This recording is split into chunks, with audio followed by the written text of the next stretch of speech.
Hey guys, my name is Darius, and today I'll be discussing suicide amongst our veterans and service members. I'll also be discussing the resources set in place to get a person the help they need. First off, I'd like to give you a brief experience that I had a couple years ago that involved a suicide amongst a sailor that I knew on a professional level. About 2.5 years ago, my last command in Bahrain, which is in the Middle East, right by Saudi Arabia, one night I got a phone call. I was on duty. I worked in the physical security department. So I got a phone call late at night, half asleep. Hey, we need you right now, ASAP. Like everybody's coming in. I was like, what's going on? What's going on? They won't tell me. So I got dressed, ran, rushed to our dispatch, and they said, hey, we got a situation going downstairs. We need video footage of this at this time and this time. ASAP, get on it. So I got on it, and then come to find out, service member had committed suicide right by the armory, in the bathroom right by the armory. So he went armed up, about to start his day, went into the bathroom, head, and took his life. That right there was like a big shock to me because I've never experienced it amongst somebody I knew, whether it was personal or professional. I've only heard about it from somebody else, or someone, so such and such did this, such and such did that, but I didn't know that person, or I haven't made contact with that person. When it's a person that you've made contact with, it hits home. As reported from the Stars and Stripes newspaper, the Veterans Affairs Office, commonly known as the VA, stated that 20.6% veterans die by suicide every day.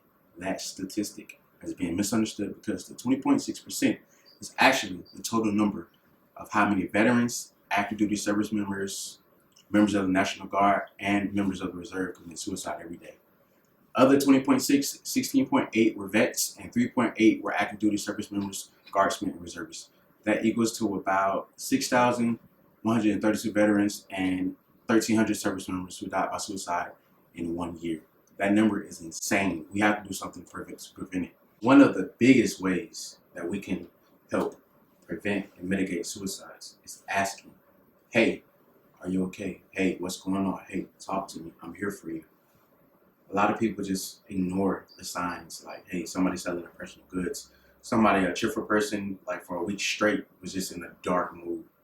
We have to be aware of our surroundings and be aware of the people around us and take that initiative to see if they need help. And if they need help, there are an abundant resources that you can use. You can use a chaplain.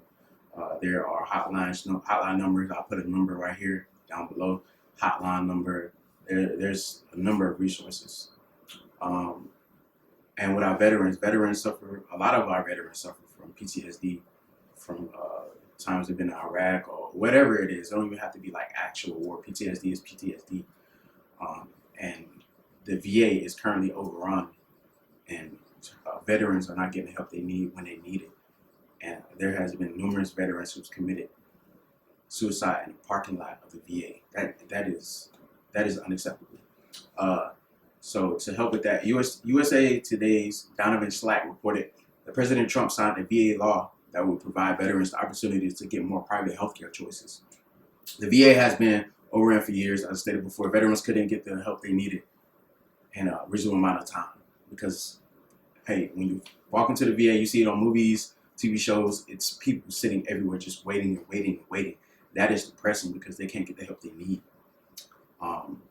And with this new law being signed, veterans can now branch out and go to private practices, private everywhere, which means that the VA won't be filled up, so people who still want to continue to go to the VA can go and be seen in a reasonable amount of time. And then people who need their help right away, they can go and get it. This is a great program that we should definitely use. And for active duty service members and reserves, we should go see our mental health clinics. They're everywhere, and call the hotline. Just call.